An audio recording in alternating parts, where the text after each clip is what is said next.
Kemanakah aku dapat pergi menjauhi rohmu yang suci kau sahabat. Selamat pagi, salam damai sejahtera bagi setiap kita.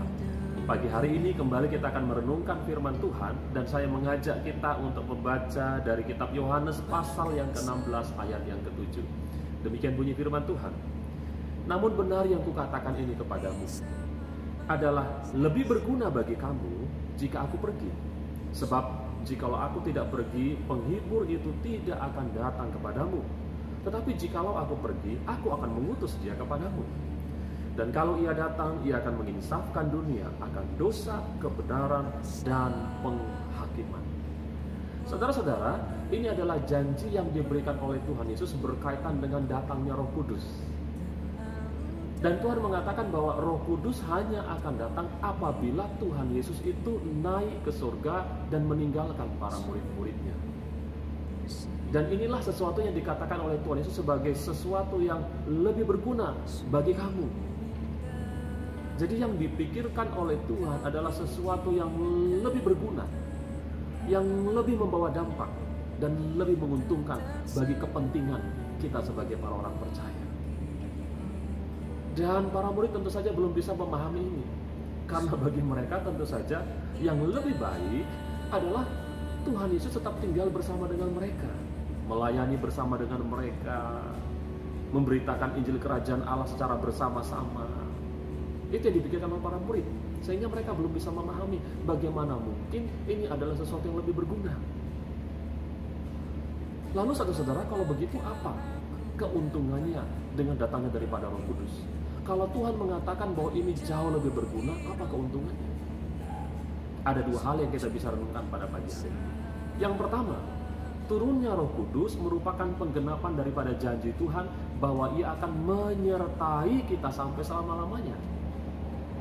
Nah, di dalam kitab Injil, Tuhan Yesus berkata kepada para murid bahwa pergilah, beritakanlah Injil ke seluruh dunia, dan ketahuilah, aku akan menyertai engkau sampai kesudahan zaman.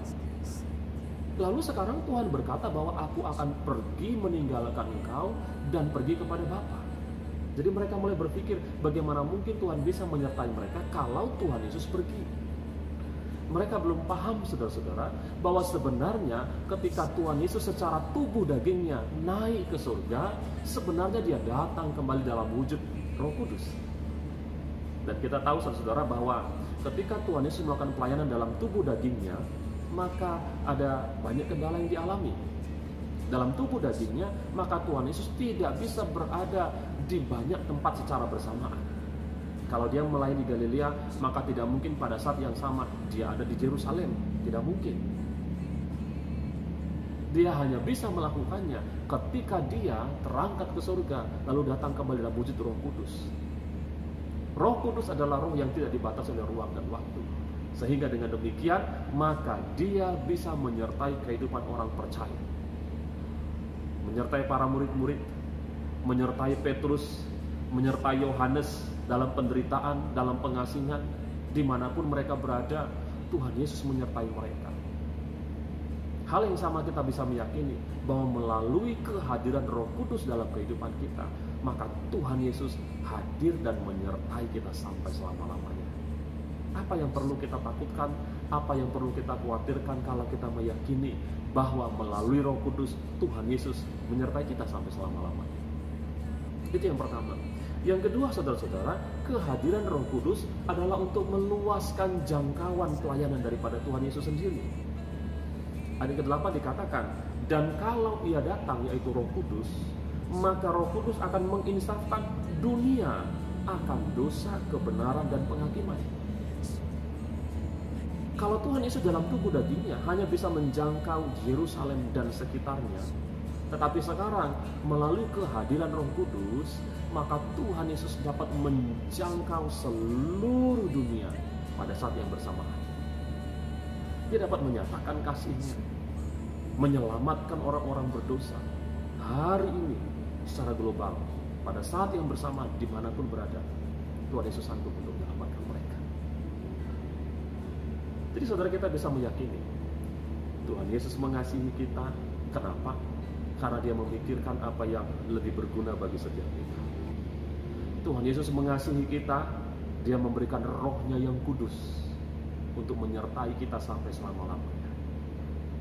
Dan dia menjangkau seluruh dunia dengan satu tujuan, supaya seluruh dunia bisa bertobat dan mengalami kasih. Sebagai orang percaya, kita adalah orang yang sungguh sangat berbahagia. Terima janji Tuhan ini, yakini janji Tuhan ini. Dan saya mengajak kita untuk menantikan momen di mana Tuhan mencurahkan Roh Kudus-Nya untuk membaptis kita sebagai orang percaya. Mari buka hati kita, masuk di dalam hadirat Tuhan, masuk dalam persekutuan yang akrab dengan Dia, dan katakan, ya Roh Kudus, curahkanlah kuasa-Mu dalam kehidupanku. Dia mengasihi kita, Dia menyertai kita sampai selama-lamanya. Tuhan Yesus memberkati. Indah yang kau pikir